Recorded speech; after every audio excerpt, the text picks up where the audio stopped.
রূপপুর বিদ্যুৎ কেন্দ্র চালু হয় সেক্ষেত্রে কত মেগাওয়াট বিদ্যুৎ উৎপাদন সম্ভব? রূপপুর পারমাণবিক বিদ্যুৎ কেন্দ্র যেটা, সেটা আসলে কাদের অর্থায়নে এই প্রকল্পটা হচ্ছে? এই প্রকল্প বাস্তবায়নের ক্ষেত্রে কোনো সংকট আছে কিনা? এই প্রকল্পটি চালু হলে বিদ্যুৎ সাশ্রয়ী হবে, আসলে কি সাশ্রয়ী হবে না কিভাবে সেটা?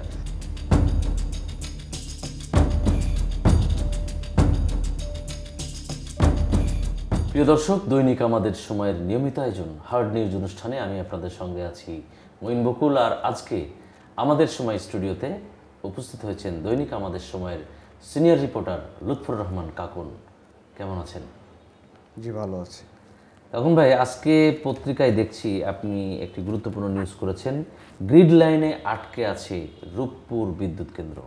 খুবই গুরুত্বপূর্ণ একটি প্রকল্প নিয়ে আপনি নিউজ করেছেন।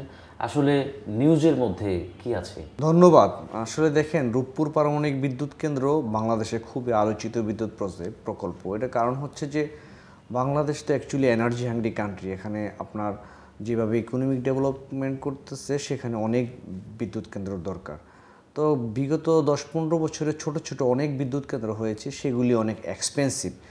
রূপপুর বিদ্যুৎ কেন্দ্র হচ্ছে একসঙ্গে দুটো ইউনিট হচ্ছে 1200 করে 2400 মেগাওয়াটের বিদ্যুৎ কেন্দ্র, এবং এটা পারমাণবিক বিদ্যুৎ কেন্দ্র। এখান থেকে আপনি দীর্ঘ সময় বিদ্যুৎ পাবেন, মিনিমাম 80 বছর এখান থেকে টানা এই বিদ্যুৎ কেন্দ্র থেকে বিদ্যুৎ পাবেন, এবং সেটা তুলনামূলক কম দামে হবে।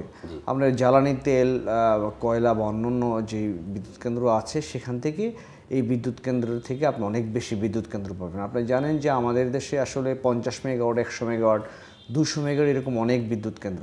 তো সেই ক্ষেত্রে এই রূপপুর বিদ্যুৎ কেন্দ্র মানে যদি উৎপাদনে আসতে পারে, তাইলে দেশে মানুষ তুলনামূলক সাশ্রয়ী দামে বিদ্যুৎ পাবে। মানে এখন যে বিদ্যুতের দাম, সেই দামটা একটু কমবে। ইডেন বে কক্সবাজার সমুদ্র সৈকতের উপর নিজেদের একটি ঠিকানা। মাত্র 5 লাখ টাকায় আপনিও হয়ে যেতে পারেন এই হোটেলের মালিক। ইডেন বে, আ কনসার্ন অফ ভাইয়া হোটেলস। এবং এই বিদ্যুৎ কেন্দ্র থেকে আপনি দীর্ঘ সময় নিরবিচ্ছিন্ন বিদ্যুৎ পাবেন। কিন্তু কেন আটকে আছে? কেন আটকে আছে এই প্রসঙ্গে যদি বলি, মানে হচ্ছে এই বিদ্যুৎ কেন্দ্র আগের সরকারের, ক্ষমতাচ্যুত আওয়ামী লীগ সরকারের যে পরিকল্পনা ছিল, তারা এটা নিয়ে আসতে চেয়েছিল 2023 সালে ফার্স্ট ইউনিট, 2টা ইউনিট 1200 করে।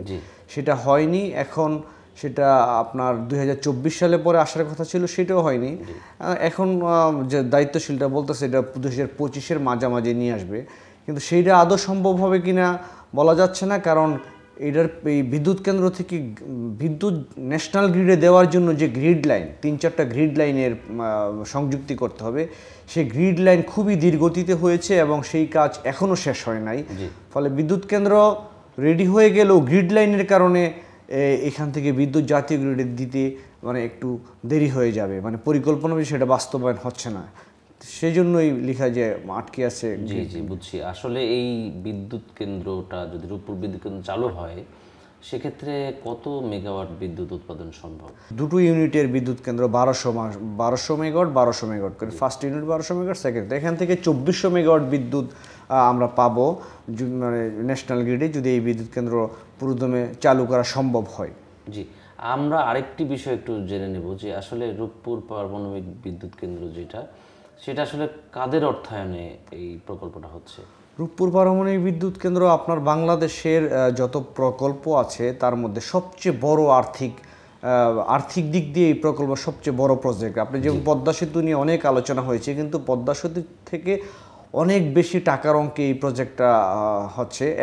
বাংলাদেশি টাকায় 1,13,000 কোটি টাকার প্রকল্প। মানে এই বাংলাদেশ সরকার রাশিয়ার সঙ্গে $12.5 বিলিয়ন ঋণ চুক্তি করছে। এই 90% টাকাই রাশিয়ান সরকার দিবে, আর 10% টাকা বাংলাদেশ সরকার দিবে। রাশিয়া সরকার ঋণ দিয়েছে, এবং এই বিদ্যুৎ কেন্দ্র পর্যায়ক্রমে তাদের ঋণ পরিশোধ করতে হবে বাংলাদেশকে। আরেকটি গুরুত্বপূর্ণ বিষয় আপনার কাছ থেকে জেনে নেব যে আসলে এই প্রকল্প বাস্তবায়নের ক্ষেত্রে কোনো সংকট আছে কিনা? না, এই প্রকল্পে বেশ কিছু সংকট আছে। আমি সেগুলি নিয়ে যদি কারিগরি সংকট, প্রথমত ধরেন আপনার হচ্ছে এই বিদ্যুৎ কেন্দ্র যেন আপনার বিদ্যুৎ উপকেন্দ্র, গ্রিড লাইন, সঞ্চালন লাইন, এইগুলি এই গতানুগতিক বিদ্যুৎ কেন্দ্রের বাইরে। কারণ পারমাণবিক বিদ্যুৎ কেন্দ্র যখন তখন বন্ধ করা, যখন তখন চালু করার সুযোগ নেই। হ্যাঁ, সেটার মানে বৃহৎ কারিগরি ইস্যু আছে। ফলে আমাদের এখানে স্পিনিং রিজার্ভ আছে একটা, যে এই বিদ্যুৎ কেন্দ্র চালু করতে হলে অন্যান্য বিদ্যুৎ কেন্দ্রে সেই স্প্রিং রিজার্ভের কিছু ঘাটতি আছে। মানে স্প্রিং রিজার্ভ মিন এরকম যে ধরেন আপনি এই এত বড় বিদ্যুৎ কেন্দ্র এটা আপনি যখন তখন বন্ধ চালু করতে পারবেন না, যেগুলো অন্যান্য বিদ্যুৎ কেন্দ্র হয়তো করা যায়। তো সেগুলির সঙ্গে সিনক্রোনাইজ করার জন্য আমাদের অন্যান্য বিদ্যুৎ কেন্দ্র ওই স্প্রিং রিজার্ভ বাড়াতে হবে। গ্যাস ভিত্তিক যে বিদ্যুৎ কেন্দ্র সেখানে গ্যাসের সাপ্লাইটা নিরবিচ্ছিন্ন হতে হবে। মানে আমাদের গ্যাসের ক্রাইসিস আছে, গ্যাস ভিত্তিক বিদ্যুৎ কেন্দ্রগুলিতেও গ্যাসের সাপ্লাইটা নিরবিচ্ছিন্ন করতে হবে। এছাড়া অন্যান্য বিদ্যুৎ কেন্দ্র এফজেভিউ মুড মানে কিছু কারিগরি ইস্যু আছে, এগুলি বিদ্যুৎ মন্ত্রণালয় বারবার সুপারিশ করছে, এগুলি অন্যান্য বিদ্যুৎ কেন্দ্রে করার চেষ্টা করছে। সে ফলে অনেক কারিগরি ইস্যু আছে আর কি। আপনার গ্রিড লাইন হলেও সেটা পরীক্ষামূলক অনেক বিষয় আছে, সেগুলি করার পরই ন্যাশনাল গ্রিডে সরবরাহ করবে। জি, আরেকটি বিষয় একটু জেনে নিব যে আসলে পারমাণবিক এই যে বিদ্যুৎ কেন্দ্র এটা পৃথিবীর কতগুলো দেশে আছে? বাংলাদেশ পারমাণবিক বিদ্যুৎ কেন্দ্রে আপনার 33তম দেশ হবে যদি এটা উৎপাদন করতে পারে। এর আগে 32টি দেশে পারমাণবিক বিদ্যুৎ কেন্দ্র আছে। পারমাণবিক বিদ্যুৎ কেন্দ্র আসলে জনপ্রিয়, এটার কারণ হচ্ছে যে আপনার এখানে সাশ্রয়ী এবং ধরেন আপনি একবার এই বিদ্যুৎ কেন্দ্র স্থাপন করলে দীর্ঘ সময় আপনি এখান থেকে মানে বিদ্যুৎ পান বা আমাদের সাশ্রয়ী মূল্যে পান। আশপাশের দেশগুলোর মধ্যে কোন কোন দেশ? আমাদের আশপাশের দেশের মধ্যে ভারতে আছে, ভারতে বেশ কিছু বিদ্যুৎ কেন্দ্র আছে। আর পারমাণবিক বিদ্যুৎ তো যেহেতু জানেন জাপান, রাশিয়া, অন্যান্য দেশেও পারমাণবিক বিদ্যুৎ কেন্দ্র আছে। জি, আপনি বারবার একটি কথা বলছিলেন যে এই প্রকল্পটি চালু হলে বিদ্যুৎ সাশ্রয়ী হবে। আসলে কি সাশ্রয়ী হবে না, কিভাবে সেটা? এটা সাশ্রয়ী হবে, এটার কারণ হচ্ছে আপনার ধরেন এখন যেমন ডিজেল ভিত্তিক যে বিদ্যুৎ কেন্দ্র আমাদের বা আপনার ধরেন ফার্নেস অয়েল ভিত্তিক যে বিদ্যুৎ কেন্দ্র, এসব বিদ্যুৎ কেন্দ্র থেকে কিন্তু 25 টাকা 30 টাকা ইউনিট ও বিদ্যুৎ ন্যাশনাল গ্রিডে সরবরাহ করা হচ্ছে এবং সরকারের এখানে হাজার হাজার কোটি টাকা ঘাটতি যাচ্ছে। এই যে দফায় দফায় বিদ্যুতের দাম, এইসব কারণে সমন্বয় করতে হচ্ছে। কিন্তু পারমাণবিক বিদ্যুৎ কেন্দ্র থেকে যদি আপনি বিদ্যুৎ পান, সংশ্লিষ্টরা আমাদের যে ধারণা দিয়েছে এখান থেকে হয়তো সর্বোচ্চ আপনি 5-6 টাকা ইউনিট বিদ্যুৎ পাবেন। তো আপনি এত বড় একটা কেন্দ্র থেকে যদি 2400 মেগাওয়াট বিদ্যুৎ এত সাশ্রয়ী পান, সেটা নিশ্চয়ই ওভারঅল দেশে একটা সাশ্রয়ী বিদ্যুৎ দিতে সহায়তা করবে, সহায়তা করবে, পাশাপাশি জনগণের ভিতরে একটা স্বস্তি আসবে এবং বিদ্যুতের সাথে সংশ্লিষ্ট যেসব প্রোডাক্টগুলো উৎপাদন হয় সেগুলোরও দাম কমে আসবে। মানে এটা যদি সরকার যদি ভালোভাবে ইমপ্লিমেন্ট করতে পারে সেক্ষেত্রে। লুৎফুর রহমান কাকুন, আপনাকে অসংখ্য ধন্যবাদ আমাদেরকে সময় দেওয়ার জন্য। আপনাকেও ধন্যবাদ। প্রিয় দর্শক, আপনারা দেখছিলেন দৈনিক আমাদের সময়ের নিয়মিত আয়োজন হার্ড নিউজ অনুষ্ঠান।